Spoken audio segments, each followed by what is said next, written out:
Muito boa tarde a todos. O meu nome é Winnie Picoto, sou professora do ISEG e é com grande prazer que vos dou as boas-vindas a este nosso webinar AI Beyond the MVP, Structure, Governance and Results.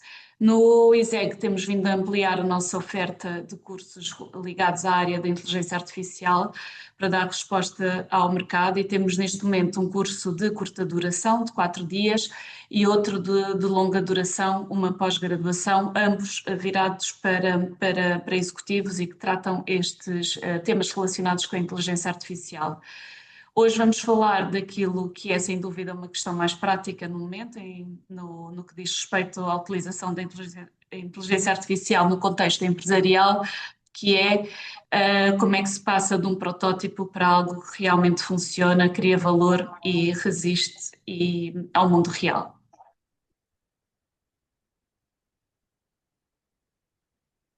Olá a todos, o meu nome é Carolina Afonso, sou também professora no ISEG. Portanto, hoje temos dois convidados de excelência com perspectivas bastante complementares. O Eduardo Oliveira, da Salesforce, vai mostrar-nos como pensar estrategicamente a empresa nesta nova era agentic.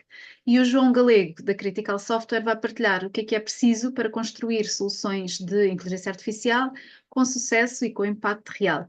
Portanto, este webinar, conforme mencionou a professora Winnie, está enquadrado no lançamento desta nova pós-graduação em Inteligência Artificial dirigida a executivos. Portanto, esta formação destina-se a quem quer tomar decisões informadas sobre inteligência artificial e entrar em temas mais estruturantes, como se estrutura a estratégia, a governação e como é que se mede impacto e resultados mensuráveis. Portanto, falaremos mais sobre isto ao longo deste webinar. E por isso vamos agora iniciar as apresentações. Queria também alertar-vos para que este webinar é um webinar interativo, portanto, e nós temos um Q&A que será aberto para que ao longo da apresentação possam colocar as vossas questões, que depois no final teremos um momento em que iremos debater os vossos insights e responder àquilo que for colocado.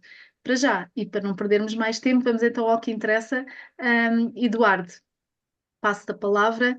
Portanto, o Eduardo é Principal Solutions Engineer da Salesforce, portanto, e vai-nos dar aqui uma perspectiva sobre em que momento estamos nesta nova era de inteligência artificial. Obrigado, Carolina. Então, eu vou começar por vos contar aqui uma pequena história sobre algo que aconteceu há alguns anos atrás. Foi em março de 2016, em Seul, num hotel em Seul, que se sentaram Lee Sedol, um campeão mundial de Go, 18 vezes campeão internacional de Go. O Go é um jogo muito conhecido na Ásia. E do outro lado estava não um humano, mas sim AlphaGo, uma máquina, um algoritmo desenvolvido pela DeepMind, mais tarde adquirida pela Google. E o que aconteceu de realmente espetacular foi que na segunda partida deste jogo, o AlphaGo fez uma jogada que nunca nenhum humano tinha feito alguma vez. E, portanto, isto ficou conhecido como a jogada 37 ou o Move 37. Na altura, isto era um encontro, uma partida que estava a ser assistida por muita gente, com várias equipas de televisões, etc. Portanto, os comentadores na sala acharam que aquilo era muito estranho, que o computador, que o AlphaGo tinha alucinado de alguma forma, tinha tido um bug, tinha tido um crash qualquer estranho. E o próprio jogador, o Lee Sedol, levantou-se e desapareceu da sala durante algum tempo. Isto porquê? Porque ele, na realidade, compreendeu algo mais profundo, ou bastante profundo, que era que ele não estava simplesmente a jogar contra uma máquina, ele estava a jogar contra alguém, ou um algoritmo, que lhe estava a ensinar algo sobre um jogo que os humanos nunca tinham aprendido, e que há 2500 anos que aquele jogo é jogado, mas isso nunca tinha sido feito. E hoje, no fundo, eu vou falar um pouco sobre aquilo que nós estamos a viver e sobre como é que nós devemos viver a nossa jogada 37. Não no jogo do tabuleiro, mas sim nos negócios. O meu nome é Eduardo Oliveira, eu sou Solution Engineer na Salesforce e trabalho com empresas que tentam navegar precisamente esta transição que estamos a viver. E a pergunta que eu gostava de deixar aqui é se estamos todos preparados quando a IA jogar a sua jogada 37 na nossa indústria. Bom, Porque é que esta jogada foi interessante? Aprofundando um bocadinho mais aqui, enquanto vemos o Lee Sedol compenetrado no seu jogo. Como eu disse, isto foi um movimento que nunca nenhum humano tinha feito. Era, inclusivamente, um movimento um pouco estranho em termos da estratégia do jogo. Os comentadores pensaram que tinha sido um erro ou um engano no computador. Como eu já disse também, o Lee Sedol saiu da sala durante 15 minutos e, na prática, o que isto nos revelou foi que a inteligência artificial não estava apenas a calcular mais depressa, a fazer um conjunto de cálculos muito rapidamente. Aliás, como tinha acontecido há uns anos atrás com o Big Blue da IBM, quando venceu um jogador de xadrez, um campeão de xadrez, mas isto o que nos revelou foi que a IA estava a pensar de uma forma diferente daquilo que os humanos tipicamente pensam e daquilo que eles esperavam que acontecesse. Bom, e para nós percebermos onde é que estamos, vamos olhar um bocadinho para o passado. Sendo que, como estamos a falar de inteligência artificial, o passado é algo, enfim, de há 5, 6, 7, 8 anos atrás. Então, nós podemos identificar aqui três jogadas muito recentes. A primeira jogada até 2022, em que nós víamos a AI como uma calculadora avançada, no fundo, à qual nós fornecíamos informação e ela dava-nos previsões, fazia classificação, análise, mas no fundo era uma ferramenta bastante poderosa, mas uma ferramenta e nós controlávamos completamente o jogo. Depois uma segunda jogada em que nós começamos a ver a inteligência artificial como um colaborador, quase como um colega.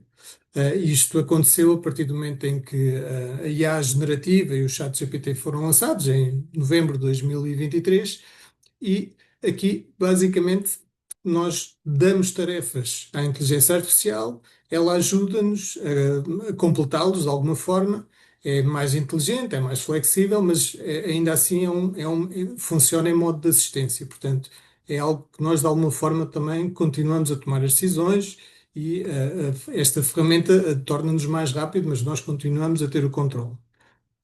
A jogada 3 é aquela que, no fundo, que estamos a viver agora e que está a acontecer precisamente agora, ou seja, a inteligência artificial como um agente, se quiserem, um agente autónomo, um colaborador mais autónomo, ao qual nós damos objetivos e ele vai descobrir como atingi-los, ele vai tomar decisões, vai executar algumas ações, vai aprender com os resultados também pelo caminho. E é aqui que está a nossa jogada 37, porque de repente o que pode acontecer é que a IA pode fazer algo que nós não esperávamos, algo que nós não programamos, muitas vezes algo que nós também nem sequer tínhamos pedido. Mas ele conseguiu fazê-lo e, de certa forma, arranjou uma forma criativa de o fazer. Então, mas o que é concretamente uma Agentic Enterprise, uma empresa agéntica? Digamos, tem estas quatro características principais. Primeiro, tem agentes que não somente respondem, mas eles também agem, eles conseguem fazer coisas e executar coisas. E a diferença não é técnica, a diferença aqui é fundamental. Por exemplo, se eu quero resolver um pedido de reembolso numa organização, isso é diferente de simplesmente dar explicações sobre como fazer reembolsos, sobre qual é a política de reembolsos da organização. A segunda característica é que estas organizações olham para os agentes como se fossem colaboradores, como coworkers, ou seja, os humanos trabalham em conjunto com estes agentes. Da mesma forma que o Lee Sedol, quando estava a fazer aquele jogo que vos referi ao início, depois da jogada 37, ele próprio tornou-se mais criativo e mais ousado nas jogadas que tinha para fazer. Portanto, ele também aprendeu um bocadinho com o próprio algoritmo e conseguiu fazer coisas de maneira diferente, mais inovadoras. Depois, a terceira característica é que estas organizações têm mecanismos para ter transparência e dar confiança através dessa transparência. Cada ação do agente é auditável, tem que ser explicada, mesmo que seja uma decisão que nenhum humano teria tomado. Mas nós temos que poder explicar e temos que perceber o que é que aconteceu. E em quarto lugar, o foco nos resultados e não só nos outputs. O próprio AlphaGo não foi avaliado pelos movimentos que jogou, pelo número de jogadas, mas sim pelos jogos ganhos e, neste caso, pelo jogo ganho no final. Portanto, também a vossa IA empresarial não deve ser avaliada por interações, mas por impacto em termos do negócio. E aqui está uma parte interessante, que é, na empresa, nas nossas organizações, a jogada 37 não é propriamente dramática. Não há câmaras a filmar, não há aplausos, não há comentadores em stress porque houve uma jogada muito diferente, não há jogadores a sair da sala durante 15 minutos. Isto acontece de forma silenciosa. É, por exemplo, quando um agente resolve um problema de um cliente de forma que nenhum humano tinha pensado até então. Ou quando um agente identifica uma oportunidade de cross-sell ligando dados que estão em silos completamente diferentes e que estão completamente separados. E podemos generalizar e dizer que é quando um agente toma uma decisão que nós não percebemos e que ficamos surpreendidos. E se calhar dizemos, eu não teria feito assim, mas funcionou e até funcionou melhor e teve um resultado melhor. E este é o momento em que nós sabemos que estamos já numa empresa agente. Eu posso confessar, por exemplo, que recentemente tive a minha jogada 37, o meu momento de jogada 37, quando pedi a um agente para fazer determinada atividade e o resultado foi um documento que, quando eu olhei para o documento, achei eu não teria feito este documento com a mesma qualidade, com o mesmo detalhe, com o mesmo nível de precisão. Ou teria feito se tivesse muito tempo para o fazer, mas na realidade isto foi feito muito rapidamente e eu achei, sim senhor, ok, estamos numa fase em que os agentes conseguem fazer estas coisas de uma forma extraordinária. Bom, e se nós repararmos, a tecnologia para que isto aconteça está pronta, ela está aí, nós podemos usá-la todos os dias, mas depois os modelos operativos e a própria liderança das organizações muitas vezes é que não está. Isto é o que faz a diferença. E é aqui que o tema deste webinar, a IA para além do MVP, é fundamental. Porque se repararmos, depois da jogada 37 do AlphaGo, a DeepMind não fez simplesmente uma grande festa e foi para casa fechar o dia. O que eles fizeram a seguir foi construir o AlphaZero, que é o algoritmo seguinte, que aprendeu sozinho sem dados de humanos, sem dados de jogadas humanas, ou o MuZero, que aprendeu jogos sem sequer lhe ensinarem as regras.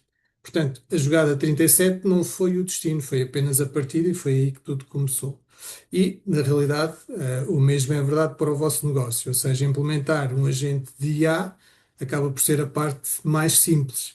O que vem a seguir, e é onde as empresas tipicamente ganham ou perdem, é o trabalho que há para fazer depois da criação do agente. E então, nós conseguimos definir aqui quatro pilares que são essenciais para definir ou para separar as empresas que ficam no MVP daquelas que conseguem escalar para além do MVP.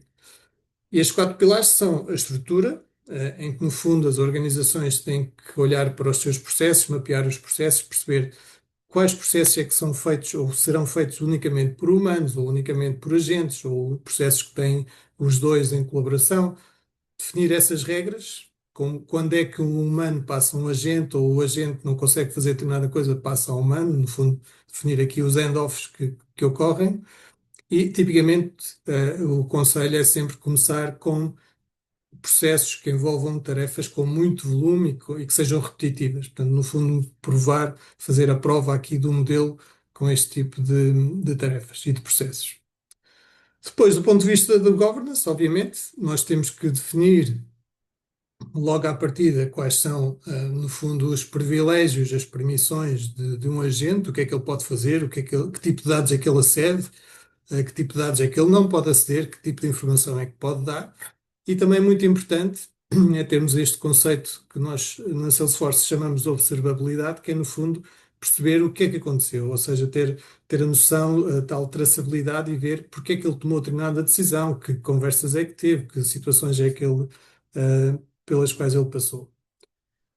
Depois, em termos de resultados, deveríamos evitar aqui aquilo que nós chamamos as métricas da vaidade, não é? E focar-nos em métricas de valor. A métrica de vaidade pode ser, por exemplo, quando eu digo que o meu agente resolveu 300 casos esta semana.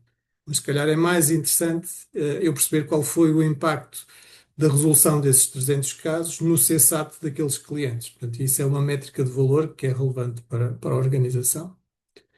E por fim, do ponto de vista da operação, algumas vezes vemos organizações a esquecerem-se disto, que acaba por ser divertido criar um agente, e é relativamente fácil, mas isto é apenas 10% do trabalho, não é? O trabalho a seguir, os 90% que vêm a seguir é que são mais difíceis e que muitas vezes esquecemos. E isto numa altura em que toda a gente quer fazer vibe coding, é muito simples fazer, é viciante. As ferramentas que existem atualmente permitem-nos fazer agentes e aplicações em geral de forma muito simples, mas depois ninguém quer fazer o vibe operating, não é? A operação do agente é algo que dá muito trabalho, e quando falamos de operação, falamos em testar, em avaliar continuamente, em fazer a observabilidade dele e otimizar o agente, porque as condições e a dinâmica vai evoluindo e nós vamos precisar de melhorar esse agente sempre que virmos motivos para tal. Portanto, muitas vezes nas organizações sentimos um pouco isto, que é fácil construir, toda a gente constrói um agente, mas depois é preciso pensar que vamos ter que o manter e vamos ter que fazer a sua evolução.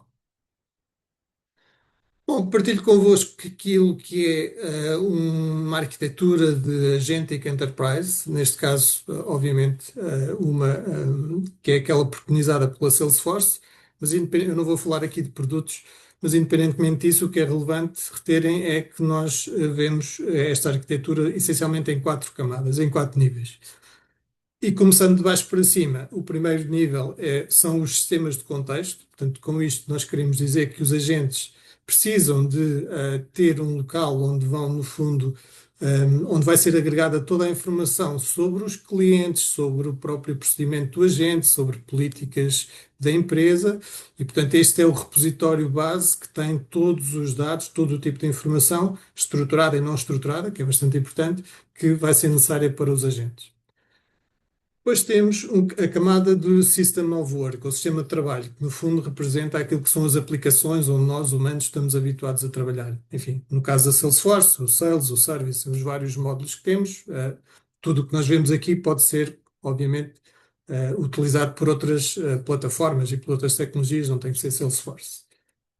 Depois temos uma camada de System of Agency, ou sistema de autonomia, se quiserem, que na prática representa aquilo que é a plataforma que nos permite configurar os agentes, definir quais são os canais onde ele vai estar disponível, definir qual é o seu comportamento, fazer também toda a componente da observabilidade e, inclusivamente, também a orquestração de outros agentes. Nós podemos ter não apenas um, mas vários agentes que trabalham em conjunto e temos que ter uma forma de orquestrar esses agentes, ainda que sejam de tecnologias diferentes. Portanto, eu posso ter agentes da Salesforce que trabalham com agentes da Amazon ou da Microsoft em conjunto. Portanto, sem qualquer problema, os protocolos estão aí, estão disponíveis. E depois, finalmente, em cima, a camada de interação, se quiserem, System of Engagement, que no fundo são locais ou superfícies onde nós podemos utilizar os agentes. Também, no nosso caso, usamos o Slack como ferramenta corporativa de comunicação, mas na realidade podemos ter aqui qualquer outro tipo de solução. Bom, e concluindo, dou-vos as boas-vindas à vossa jogada 37. Não foi, como vimos, apenas um momento especial num jogo de tabuleiro muito antigo. Eu acho que podemos encarar isto como um sinal. Foi um sinal. Na prática, disse-nos que as máquinas conseguiam fazer mais do que cálculos. Elas conseguiam criar, conseguiam surpreender-nos, conseguem surpreender-nos, conseguem nos ensinar coisas sobre os nossos próprios jogos que nós não sabíamos. E no vosso negócio, a vossa jogada 37 provavelmente está aí ao virar da esquina. Se calhar até já aconteceu e vocês não tenham reparado, não é? A questão não é se a IA nos vai surpreender, a questão é se já construímos aquilo que é a estrutura, a governance, os sistemas de medição, de observabilidade, para reconhecer e agir sobre isso quando isso acontecer.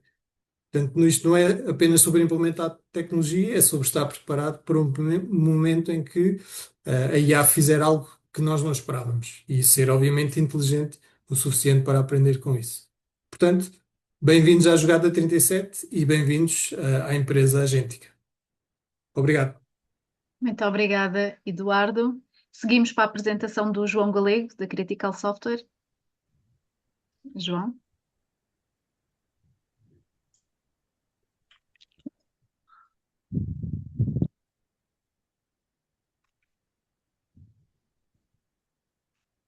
Consegue ver o meu ecrã?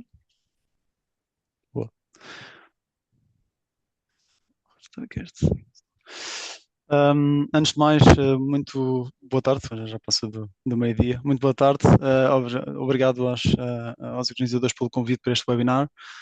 O que vos trago hoje é um tema, para mim, muito importante, cada vez mais importante e, na minha opinião, muito subrepresentado em webinars, na sala de aula, mas também na indústria.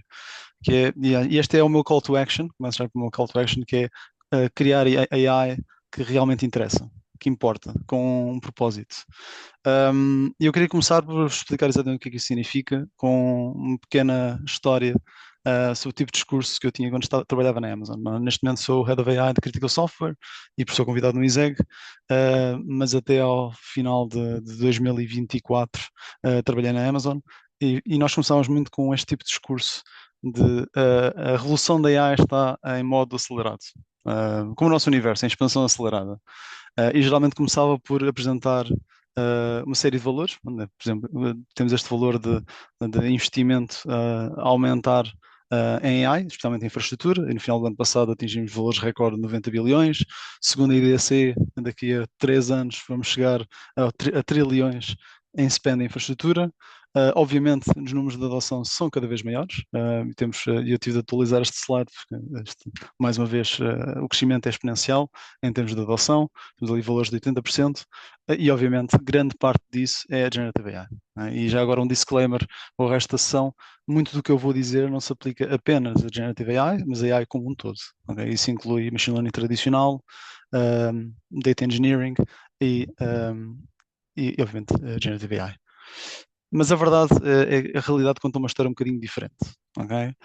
E não quero com isto ser pessimista, mas esta é a realidade e é isto que observo há vários anos.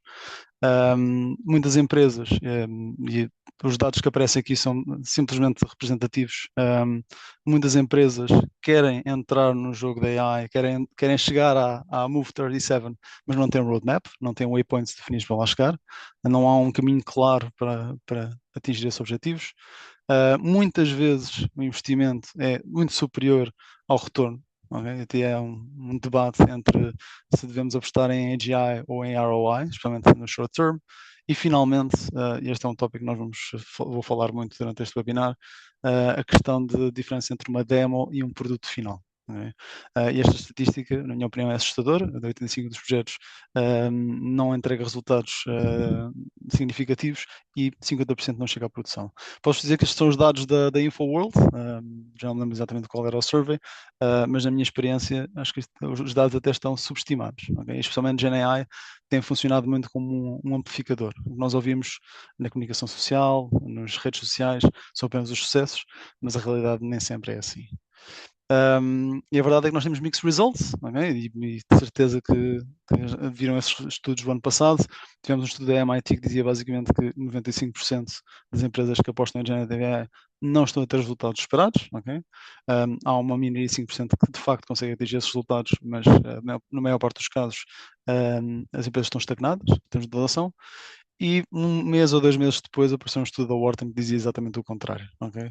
E que o problema não era propriamente a adoção, era que vantagem que nós podemos extrair destes avanços, deste quantum leap em Generative AI.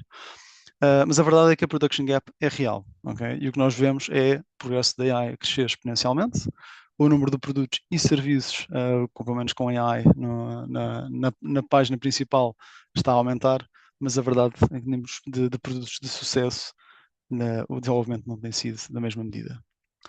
E se nós perguntarmos aos profissionais porque é que isso acontece, o problema não é o modelo. Okay?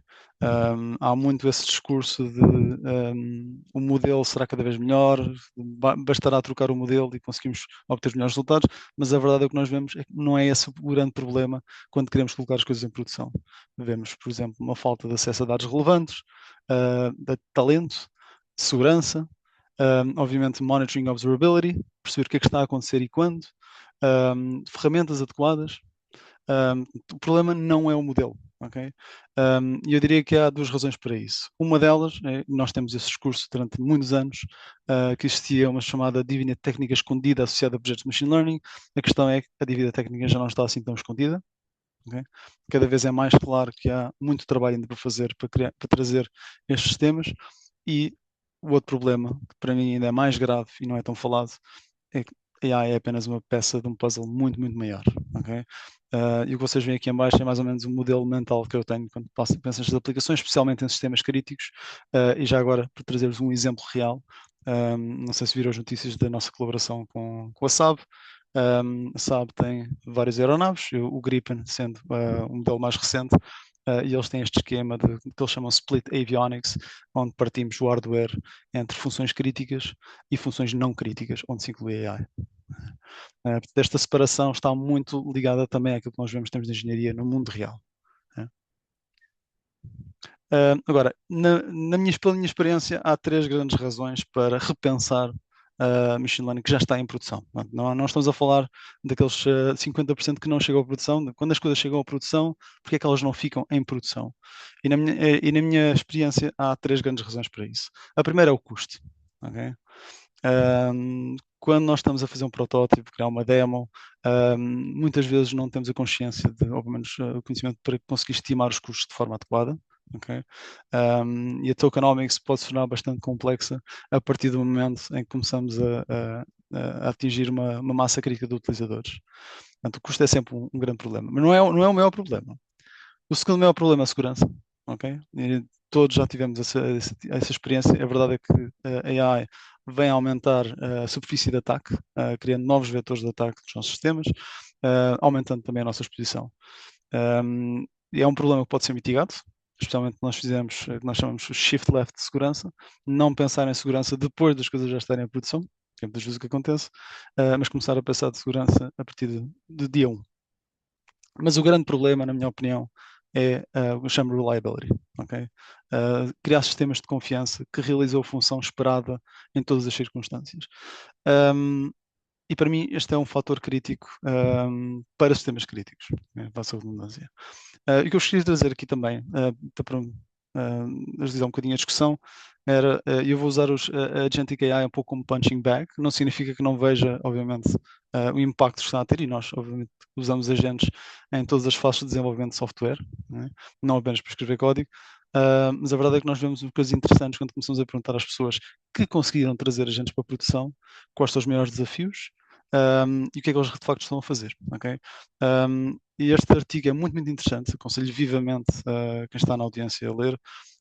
Tem série de 13, 12 resultados bastante interessantes e eu tentei criar um sumário dos mais importantes. Um deles, que é um tema que vou voltar várias vezes durante este webinar, é a questão dos humanos. Qual é o lugar dos humanos nas novas formas de AI? Okay? E agora olhando um bocadinho mais para Generative AI. E a verdade é que há várias formas de nós desenvolvermos. Okay? Eu não quero ser mal compreendido neste ponto. Okay? Não significa que os humanos devem estar envolvidos em tudo. Okay? Há várias formas de estarmos envolvidos em AI nestes tipos de sistemas sem estarmos envolvidos em todas as decisões. Okay? E vamos ver mais ou menos como é que podemos pensar na nossa contribuição.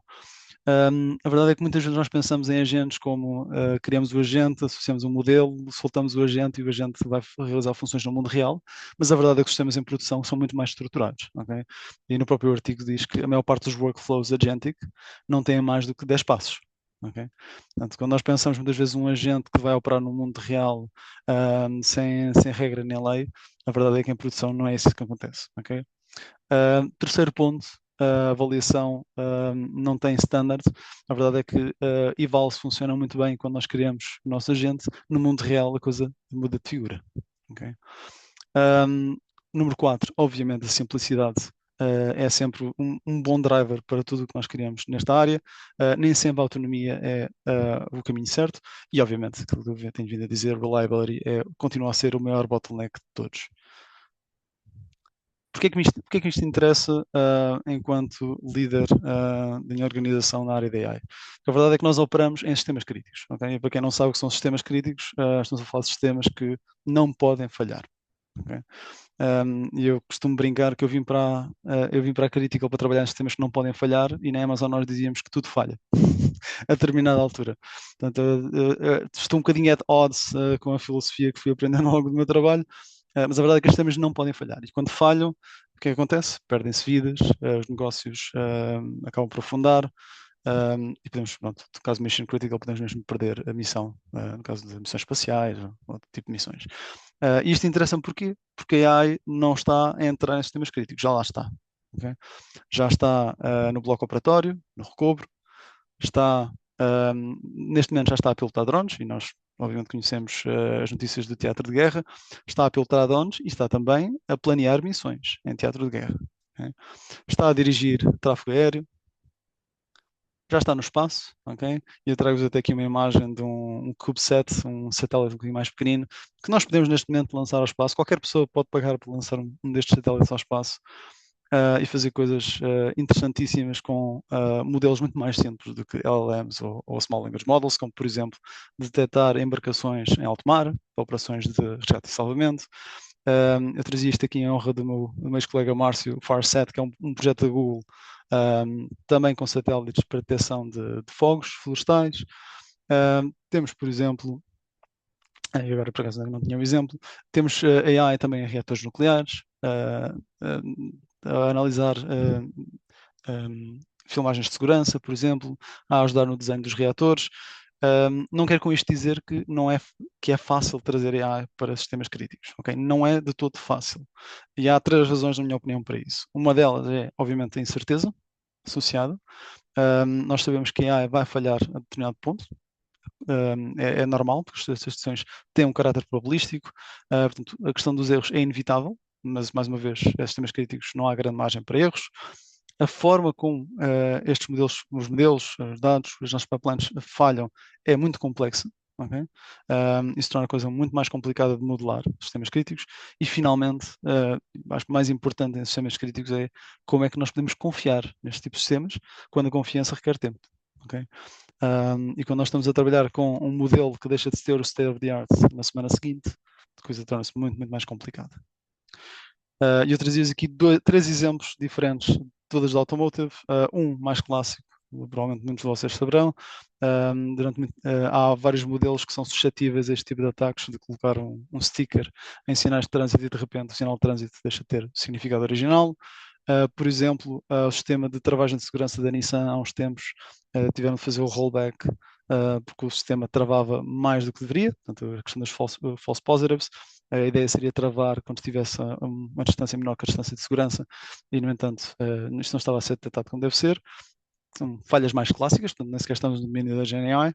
E, finalmente, por exemplo, este foi muito mais recente, da Waymo, em que a Waymo, basicamente, nos Estados Unidos, nós temos o sinal de stop que sai nos autocarros escolares e a Waymo simplesmente passava o sinal de stop, passava a passadeira, ok? Portanto, tudo isto são falhas, algumas bastante intuitivas para nós humanos, mas não para este tipo de sistemas. E isto torna, obviamente, a coisa muito mais complexa de desenhar. Portanto, isto requer que nós criemos este tipo de sistemas de forma responsável a todos os passos, ok? Eu trago este slide não para dizer que nós temos respostas para todas estas dimensões, ok? Não temos. Muitas delas que já estão muito atrasadas, outras estão um bocado mais avançadas. A maior parte delas está bastante incompleta, portanto há muita margem para nós avançarmos nestas dimensões. A mais importante para mim continua a ser human first. Eu digo human first, human always. Okay? Nós continuamos a desenhar sistemas para humanos e esse deve ser o nosso foco. Okay?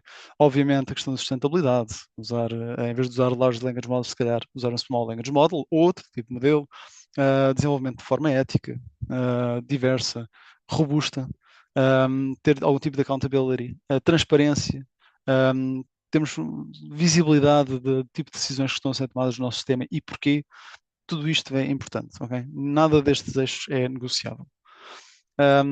E o que nós fizemos dentro da Critical foi criar uma espécie de que eu chamo de Dependable AI Mindset, ok? Que destila um pouco aqueles eixos todos que nós vimos no slide anterior, ok? Primeiro é, obviamente, assumir que as coisas, de uma forma ou de outra, acabarão por falhar, ok? E isso significa que nós temos de criar algum tipo de mecanismo de redundância. O que é que isto significa de forma prática? É que muitas vezes não é só o modelo que nós temos de disponibilizar na aplicação, temos de criar um sistema redundante de forma mais clássica. Portanto, há espaço, continua a haver espaço para mecanismos clássicos de recuperação, que é o que nós fazemos, ok? Nós fazemos isso de raiz, desenhar para recuperar este tipo de sistemas quando eles falharem. parte mais complicada, na minha opinião, continua a ser o terceiro ponto, que é monitorizar aquilo que interessa. Monitorizar aquilo que interessa não significa monitorizar tudo, significa monitorizar as coisas que criam valor, ok? E acho que isto é o mais importante, na minha opinião, para os líderes. É deixar de confiar nas narrativas, nos discursos, começar a confiar nas evidências. Né? E isto é o mais importante. Como é que nós medimos o impacto? É uma pergunta que tem de ser feita caso a caso. E finalmente a questão do que nós chamamos o Keep Humans Around. Okay? Mais uma vez, a ideia não é incluir os humanos em todas as micro-decisões, é incluir os humanos, ou pelo menos integrá-los no processo de decisão de alguma forma.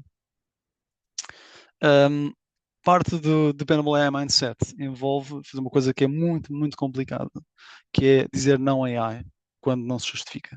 Ontem nós, na equipa da AI Innovation da Critical, adotámos o handbook da SSS, da Machine Learning Handbook, que tem 2 regras de ouro. Isto é público, podem consultar a qualquer hora.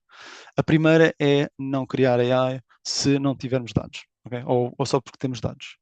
E a segunda é não usar AI apenas porque podemos. Né? São regras de ouro muito importantes e muito, muito difíceis de implementar. Okay? Costumo dizer que a narrativa inverteu desde o ChatGPT. Até o ChatGPT tínhamos de ser nós a ir falar com os clientes para perceber de que forma é que podíamos incluir AI, se fazia sentido ou não. Neste momento nós temos o inverso. Temos os clientes que vêm falar connosco já com uma perspectiva de usar AI para resolver um problema. E muitas vezes não é isso que acontece. Okay? Algumas boas práticas, só para também dar uma ideia do tipo de coisas que nós fazemos. Ter 3 eixos de foco, okay? Na minha opinião, são os mais importantes. Obviamente, focar-nos nos dados, okay? Muitas vezes nós temos a ideia que nós controlamos o modelo porque somos nós que estamos a fazer o deploy do modelo, somos nós que controlamos a inferência, a infraestrutura, mas na realidade são os dados que vão controlar a performance do nosso modelo e a forma como o modelo se vai comportar no mundo real. Okay? E não é apenas dados de treino, são os dados também e a forma como os utilizadores vão interagir com esse modelo ou com o sistema que vocês vão criar. Depois, a questão do modelo. E muitas vezes nós apostamos em evals, em model accuracy, precisão, números, e muitas vezes nós não podemos guiar-nos simplesmente pelos números. Okay? A verdade é que o mundo é muito mais messy do que o conjunto de treino. E finalmente, acho que uma regra de ouro, não apenas para AI, mas para qualquer tipo de observability, qualquer sistema, é se eu não conseguir ver, não posso confiar. E muitas vezes, antes de nós colocarmos estes modelos em produção, especialmente esses sistemas críticos, nós temos de criar evidências, criar o que nós chamamos assurances, para demonstrar que o modelo se vai comportar da forma que nós antecipamos. E eu diria que acho que qualquer participante deste webinar, este slide provavelmente será um dos mais importantes, na minha opinião. Nós falamos muito do human in the loop. Basicamente é uma intervenção humana sempre que há algum tipo de incerteza em relação a uma decisão que um sistema autónomo, não necessariamente a AI, vai tomar. Existe sim o Human in the Loop, mas há outras formas de estarmos mais próximos destes sistemas. Okay? Falo, por exemplo, do Human on the Loop. Basicamente a AI vai funcionar de forma autónoma e nós monitorizamos aquilo que está a acontecer. Muito mais como uma espécie de pai para um filho. Nós não estamos a gerir todas as formas como o nosso filho vai interagir com o mundo, mas temos uma pequena intervenção só para garantir que ele vai na direção certa. E finalmente o Human Over the Loop. Okay? Este é bastante novo, também foi um desafio a pensar para esta apresentação, que é, na verdade, nós não estamos a monitorizar aquilo que está a acontecer, mas nós definimos mais ou menos a direção que ele deve tomar. Okay? E nós podemos fazer isso na altura do treino, por exemplo, quando nós fazemos o que se chama Model Alignment, para garantir que o modelo vai realizar uma função que está alinhada com aquilo que nós queremos que ele faça, ou que esteja mais de acordo com expectativas para o humano, ou então tentar modelar os nossos sistemas para ir numa determinada direção. Minha mensagem final, acho que é a mensagem mais importante, acho que nós temos de mudar um bocadinho o chip, fazer pivoting para outras formas de interagir com estes sistemas.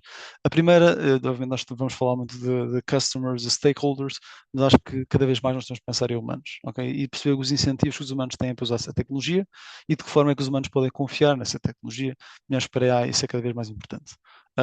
Não apenas para confiar nos resultados, nas previsões que os sistemas vão gerar, ou no tipo de funções que vão executar, mas também para não sentir que vamos tornar irrelevantes. Okay? E essa é uma parte muito importante dos novos modelos. Obviamente nós falamos muito da questão de data-centric, model-centric. Eu, obviamente, costumo dar o módulo de data no ISEG, costumo sempre dizer que data é mais importante, mas acho que os sistemas são cada vez mais importantes, especialmente quando passamos estes sistemas para produção, ok?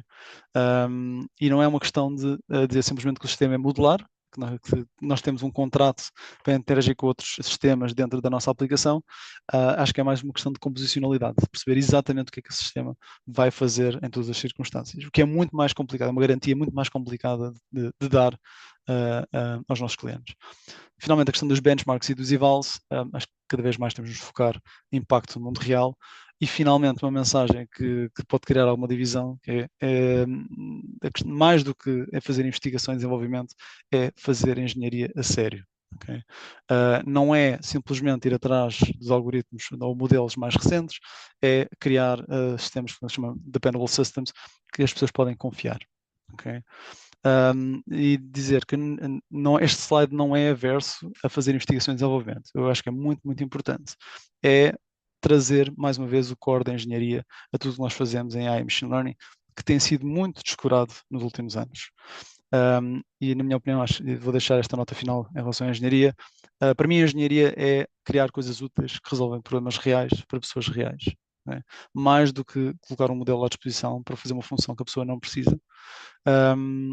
E eu acho que para este tipo de sistemas, especialmente aquela questão, voltando à questão da dívida técnica, temos de deixar de pensar que não é simplesmente colocar um modelo, ele realiza uma função, está a funcionar e ok, é pensar como é que nós criamos sistemas que resistem ao teste do tempo. Né? Como é que nós criamos sistemas que vão ser usados daqui a 10, 20 anos? Como é que nós criamos sistemas que podemos confiar com a vida dos nossos familiares, das pessoas que estão mais próximas? E acho que esse é um mindset cada vez mais importante, especialmente nos sistemas críticos. É criar estas aplicações sempre com os nossos entes queridos em mente. E com isto termino a minha intervenção. Muito obrigada, João. Muito obrigada, Eduardo. Vamos então começar aqui com algumas questões. Eu começava com uma pergunta para o Eduardo, que trouxe-nos aqui uma comparação com a jogada 37, portanto, um movimento que no início pareceu um erro, mas que mostrava uma forma criativa da máquina se comportar versus o comportamento humano. E tendo em conta essa comparação, como é que um executivo distingue uma decisão corajosa de uma simplesmente arriscada quando adota agentic AI? Bom, essa é uma pergunta para US$ 1 milhão, não é? Não é fácil de responder. Mas esta metáfora que eu acho muito interessante da jogada 37, achei interessante trazê-la para aqui porque, não só como disse, já me aconteceu, portanto, há relativamente pouco tempo, e depois também porque é algo que nós vamos vendo naquilo que é os contactos com os clientes diariamente na Salesforce. E muitas vezes o que vemos, e em particular em Portugal, é algum medo, algum receio, perfeitamente fundado, em avançar com este sistema dos agentes. Só que a visão que nós temos, olhando para aquilo que está a acontecer também lá fora, é que isto é algo, é inevitável. Portanto, muitas vezes sentimos que existe algum receio em começar com um agente ou um projeto de agente AI, mas, quer dizer, neste momento, quem não começar com isto, quem já não tiver projetos e pilotos e MVPs a decorrer, vai ficar para trás, porque os concorrentes vão de certeza, algum concorrente vai de certeza fazer isto, vai se tornar mais eficiente, vai ganhar uma vantagem competitiva. De maneira que eu acho que aqui a questão principal é encontrar o use case certo para começar com um caso da gente, não é? Portanto, vemos clientes que estão a fazer isto de uma maneira que consideramos, enfim, mais ou menos de acordo com as práticas, que é começar com agentes mais informativos e depois passar para agentes que conseguem executar e que conseguem tomar ações.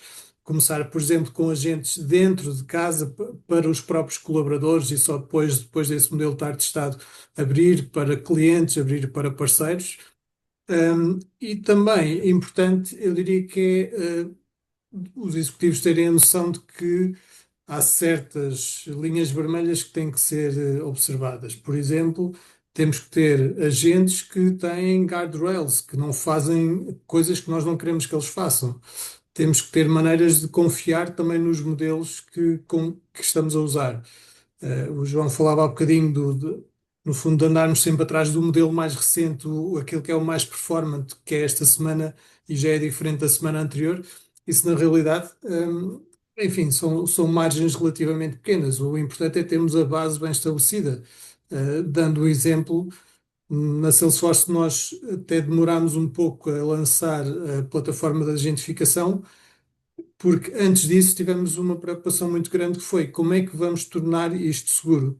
Vamos criar ferramentas para que um cliente, um consumidor, possa falar diretamente com um modelo de linguagem através de uma empresa. Mas como é que garantimos que tudo isto é seguro, ou o máximo seguro possível? Portanto, nós criamos aí aquilo que nós chamamos o Trust Layer, que é uma camada de segurança que garante máscara de dados, que garante detecção de toxicidade, que permite fazer o grounding, que faz um conjunto de validações que para uma organização são muito importantes e que, de alguma forma, têm uma garantia bastante grande que, quando o seu cliente estiver a conversar com a organização, que na realidade sabemos que está a conversar com um modelo de linguagem, tem ali alguns patamares de segurança que não são observados. Portanto, obviamente existe aqui alguma parte de risco, obviamente, mas eu diria que em muitos poucos anos nós já estamos a ver isso, os agentes estão para ficar, vieram para ficar, não haja nenhuma dúvida sobre isso. Aliás, esta plataforma que nós lançámos na Salesforce, que foi lançada há cerca de um ano e meio, tem neste momento 25 mil, à volta de 25 mil clientes em todo o mundo, portanto 25 mil organizações que utilizam os nossos agentes, e foi o produto dentro da Salesforce, que tem 26 anos, foi o produto com o crescimento mais rápido de sempre. Portanto, nunca houve um crescimento digamos, quase exponencial como com o Agent Force. Obrigada. Muito obrigada, Eduardo. Portanto, temos aqui mais uma questão para ti. Portanto, num modelo que tu apresentaste da empresa Agentic, portanto, os humanos e a AI trabalham em conjunto. Portanto, na prática, como é que se define onde é que termina a autonomia de um agente e começa a decisão humana? E levanta-se também aqui a questão, quem é que dentro da organização, neste momento, deve tomar essa decisão? Certo. Ora bem, eu acho que mais uma vez depende do use case que tivermos a considerar, não é? Para a aplicação. Aquele mapeamento que eu referi no modelo que é necessário fazer é exatamente isso, ou tem a ver com isso, que é olhar para o processo e ver quais são as tarefas de um agente, quais são as tarefas de um humano e perceber até onde é que, no fundo, o agente tem capacidade de ir e até onde é que nós temos confiança para o deixar ir, não é? Portanto, se não tivermos confiança, se calhar vamos dar-lhe um bocadinho menos de autonomia. Se tivermos mais confiança, vamos dar mais autonomia e ele vai poder fazer outras coisas. De qualquer maneira, nós estamos a falar de uma área, enfim, de uma tecnologia que é muito, muito recente, não é? E, portanto, tudo isto tem cerca de 2 anos e eu acho que estamos todos ainda a aprender muito como é que vamos gerir tudo isto, como é que vamos conseguir conciliar os agentes e, por outro lado, também estão a surgir continuamente ferramentas adicionais, por exemplo, para fazer a monitorização, por exemplo, também nós temos visto recentemente, e posso mais uma vez dar o exemplo da Salesforce, nós lançámos apenas há cerca de 4 ou 5 meses uma configuração, um modelo de configuração de agentes que já permite ter determinismo, ou seja, enquanto nós, tipicamente, quando fazíamos agentes, estávamos totalmente dependentes daquilo que o LLM, que o modelo de linguagem, decidir, nós neste momento já temos um grau de determinismo bastante grande e conseguimos arranjar, no fundo, um equilíbrio entre a criatividade do modelo de linguagem, que é muito probabilístico, como o João estava a dizer há bocado, portanto, é simplesmente probabilístico, para, portanto, o equilíbrio entre aquilo que é criatividade e aquilo que é determinístico e que nós sabemos que vai acontecer 100% das vezes. Portanto, isto também nos dá aqui margem para nós já termos agentes que conseguem ir mais além, ser mais autónomos, porque nós vamos confiar mais neles, porque sabemos que eles vão sempre executar aquele processo, vão fazer sempre aquelas validações. Quem é que define isso dentro das organizações? O que nós temos visto mais frequentemente é ser o negócio, portanto, não ser o IT a tomar este tipo de decisões. Portanto, claro, obviamente que está envolvido, mas no fundo ser tudo o que tem a ver com customer experience, no fundo as customer service muito, porque estes agentes trabalham muito na área de serviço ao cliente, mas sim, essencialmente o negócio e no fundo quem tem a responsabilidade de garantir que o cliente é tratado adequadamente. Muito obrigada, Eduardo. Agora temos aqui algumas perguntas também para o João Galego. Portanto, João, os dados que tu mostraste são de facto desconcertantes, não é? Portanto, 85% dos projetos da AI falham em entregar valor e 50% nunca chegam à produção. É de facto alarmante. Na tua experiência, e tu partilhaste alguns use cases, alguns exemplos, desculpa, sobre porque é que isto falha, mas na tua experiência, porque estás muito hands-on, destes fatores todos que enunciaste, qual é aquele que falha mais e que é mais subestimado pelas organizações, a teu ver? Sim, já agora clarificar uma coisa, aqueles dados não são meus, mas eu Sim, chamo de sim. dados apócrifos, anecdeira, diz-me que o caso ainda é pior, ok? A Uhum. realidade ainda é pior do que aquilo que os dados demonstram e muito pior ainda quando falamos de Generative AI, ok? Ou seja, ainda Mais uma ficamos vez, mais curiosos agora para perceber a tua resposta. sim, sim, sim. Acho que o maior desafio de todos é assumir que simplesmente porque nós conseguimos comprimir a timeline, até ter uma demo ou um protótipo, conseguimos comprimir a timeline para chegar em produção, não é? E as pessoas acabam por subestimar o esforço que é necessário para integrar isto em sistemas reais, em aplicações reais que vão servir ao utilizador. A verdade é que nós não conseguimos muitas vezes antecipar aquilo que a realidade nos vai lançar, a forma que os utilizadores vão interagir com estas aplicações e a forma como as coisas vão evoluir ao longo do tempo. Isso requer cada vez maior abertura, uma consideração cada vez maior para todos aqueles eixos que eu mencionei e que na realidade muitas vezes nem sequer estão representados. Okay? Por exemplo, o Eduardo estava a falar da questão do determinismo. Para nós, obviamente, a questão do determinismo é importantíssima em sistemas críticos, é uma coisa que nós temos de garantir, mas mais do que determinismo, temos de garantir, por exemplo, continuidade.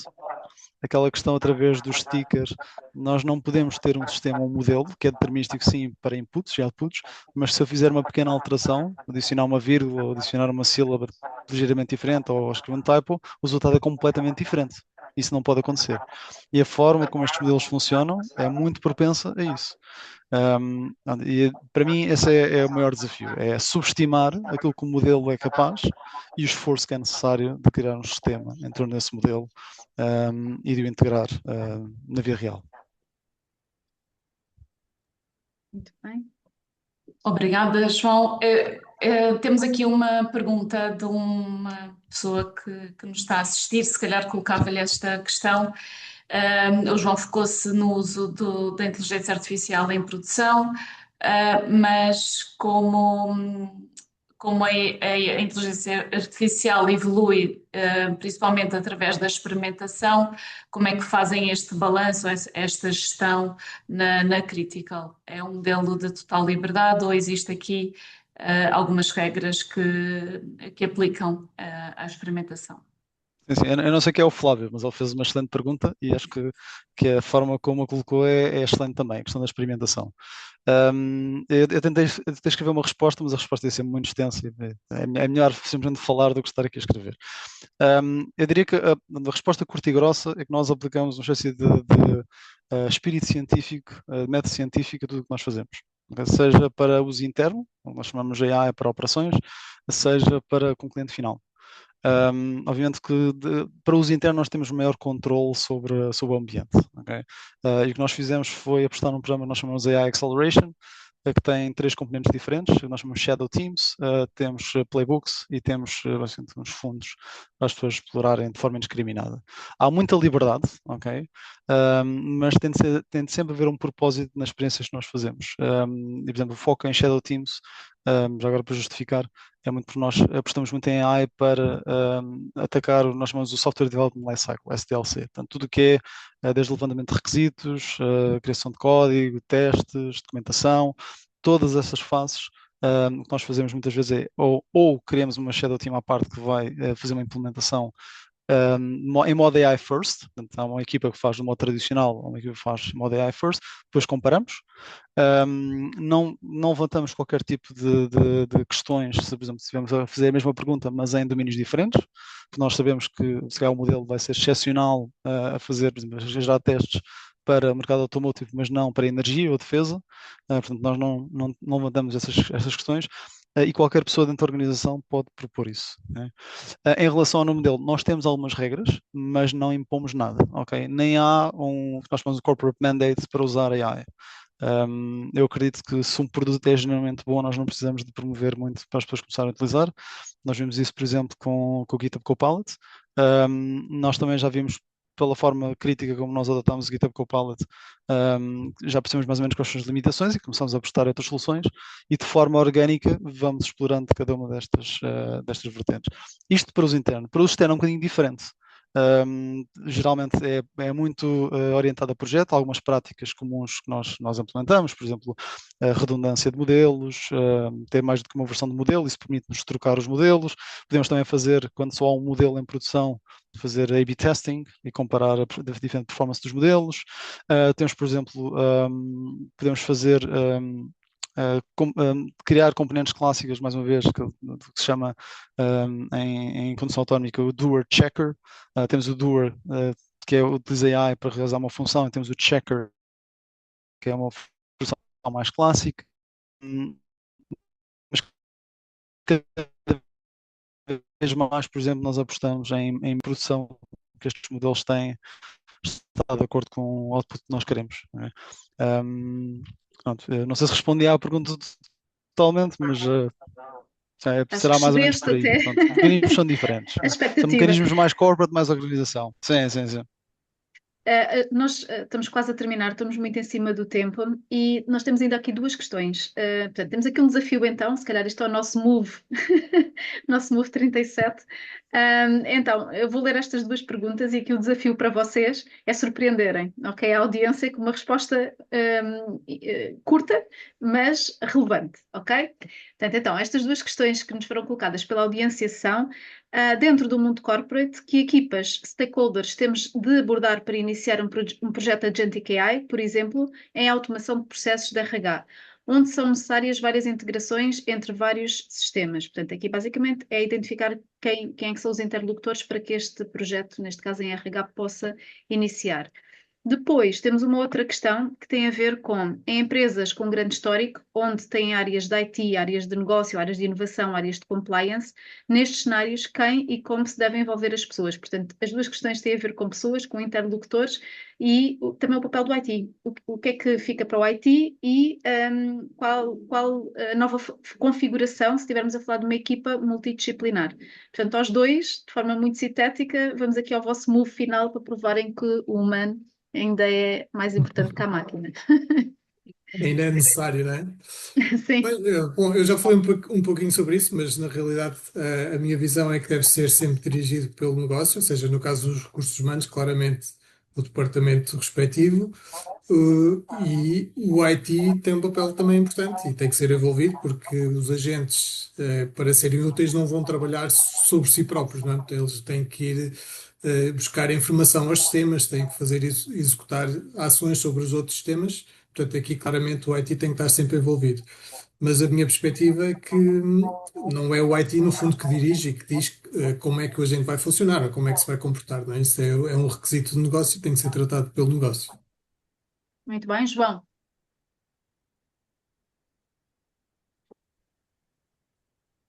João? Portanto, creio que o João deve ter tido algum problema de ligação. Eduardo, queres arriscar aqui responder à outra questão? Enfim, eu estava a Qual o responder um pouco papel? às duas. Acaba por ser as duas, As não é? duas, sim. Sim. O IT deverá estar presente, não é? Mas compete ao interlocutor que pediu esse use Sim. case, não é? Portanto, de alguma maneira, estabelecer as regras do negócio. Muito Sim, bem. exatamente.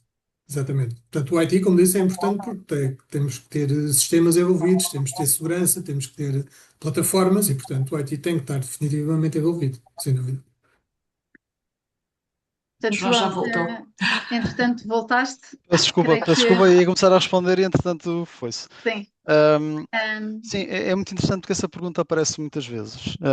E eu digo sempre que, em vez de esperarmos que o agente procure os dados de forma ativa, vamos do lado do agente, sermos nós, agentes passivos, a trazer os dados, porque não pegarem todas as pessoas dentro da organização e dar-lhes as ferramentas para trazer esses dados para o agente. Porque é que eu digo isto? Porque havia uma talk há relativamente pouco tempo da Prozis que falava muito sobre isso, que há duas fases na adoção de agentes dentro de uma empresa.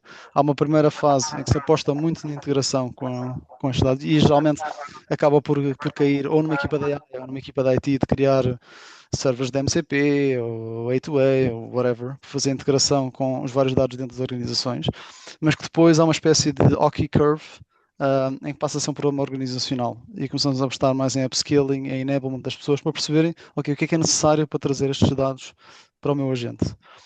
E eu diria que é muito por aí.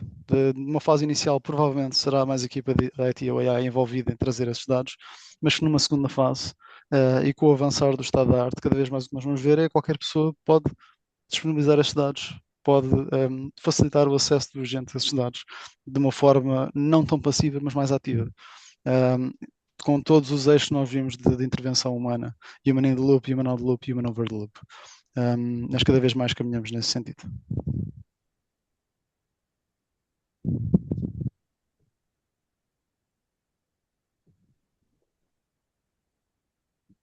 posto isto, Muito obrigada. Se calhar vamos. Agradeço a todos a audiência e aos nossos convidados, o Eduardo e o João, por partilharem, portanto, as vossas perspectivas sobre estes temas relacionados com a Agentic AI. Se ficarem com uma ideia desta sessão, esperamos que seja esta, portanto, adotar a AI é apenas o começo, o verdadeiro desafio é de facto conseguir estruturá-la, governá-la e torná-la uma realidade ao longo do tempo dentro das organizações. Muito obrigada. E é exatamente por isso, pegando nas palavras da professora Winnie, que existe esta nova pós-graduação do ISEG em AI para executivos. Portanto, este programa foi precisamente desenhado para profissionais que queiram liderar esta transformação, mas que queiram fazê-lo também com confiança, combinando esta parte estratégica de governação, também de literacia técnica, porque é necessário para se poder tomar as decisões mais acertadas. Portanto, nós voltaremos ao vosso contacto brevemente com o follow-up deste webinar e será um prazer também receber-vos no ISEG, caso queiram depois aprofundar mais os vossos conhecimentos. Portanto, muito obrigada a todos, muito obrigada aos nossos Obrigada. e à Obrigado a todos. audiência. Obrigado. Deus. Deus, obrigada. Bom dia.